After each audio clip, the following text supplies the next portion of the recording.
When did you realize someone hated you enough to ruin your life? I was always worried about other girls. Turns out I should have been worried about my mother-in-law. It all started the day of our wedding. The officiant asked the audience if anyone had any objections to our marriage, and my mother-in-law actually stood up and said, "Yes, over here. It should be me instead." I pinched the bridge of my nose, and even the officiant rolled his eyes and completely ignored her. Ever since then, she's made it her mission to tear us apart. Fast forward 6 months later, when I was planning my husband's surprise birthday party. Before we got married, he always told me how much he hated birthdays, and he made it a thing to never let me celebrate. But now that we were living together, he couldn't stop me. So I went all out. It literally cost almost $2,000 to organize because I refused to cut corners. I planned to have chocolate fountains, yes, plural, a catering team, servers, and very expensive champagne. I wanted to invite practically everyone he knows, so I dedicated an entire day to making some phone calls. The first one on the list was, of course, my mother-in-law. Truthfully, I wanted to get her out of the way so I wouldn't have to keep thinking about it. She picked up on the first ring. "Oh my gosh, how is my baby boy doing? Please tell me you've dropped that evil witch by now."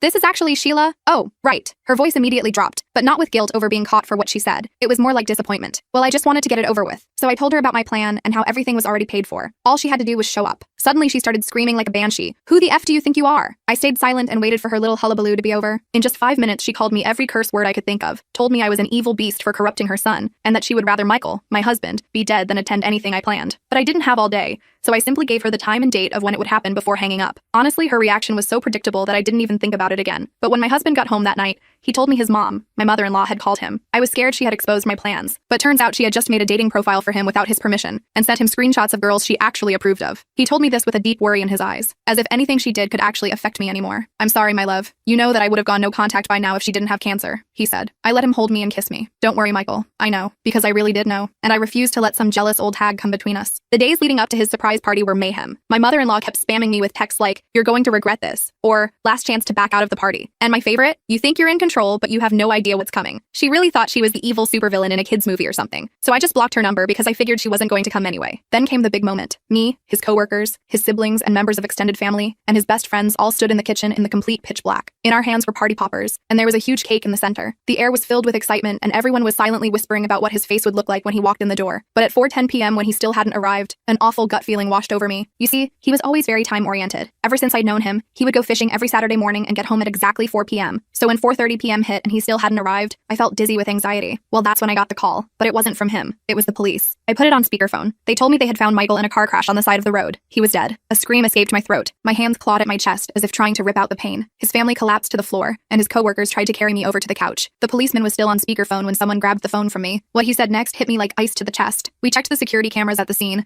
It looks like a Toyota Corolla intentionally knocked him into the ditch before driving away. Can you think of anyone who may have ill will towards Michael?" I screamed again. But this time it wasn't grief. It was rage. I knew who was behind this, and I planned on making my mother-in-law pay by any means necessary. The rest of the full story is on my channel.